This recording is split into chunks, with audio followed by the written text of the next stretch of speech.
I would say that healing is typically promoted as a good thing. And, it is a good thing. It's a great thing when we have the capacity to actually go through that process. But not everyone has the capacity to do that. And this is when it becomes more of a negative. Let me give you an example. Um, there are a lot of people that live, at least on the surface, live functional lives. They work their 9 to 5 jobs, they hold together certain relationships. And although inside they are very dysregulated, they have all these abandoned, neglected, fragmented parts of them that they're not addressing. They're able to exist in a way where they're kind of able to hold the outside together, even though on a deeper level, they're not being truly authentic to who they are.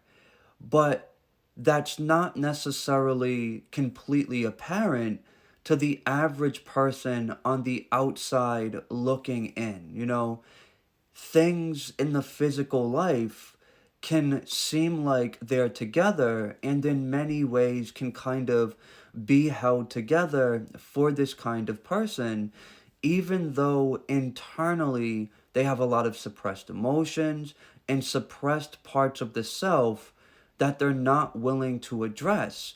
And this type of person may not actually have the capacity to do that in a healthy way. And if they were to start resurfacing these wounded parts of self, what could potentially take place is their life would change in a way that they are just not actually able to process, and they could go through emotional and mental states that are actually very damaging to them, that could re traumatize them and cause even more fragmentation within their psyche than they had when they began kind of working with some of these spiritual or healing techniques and modalities.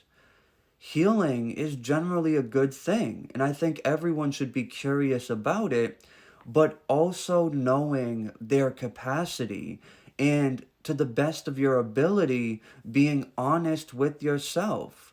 You may not have the capacity in the present moment to process the trauma that is existing inside of you. And partly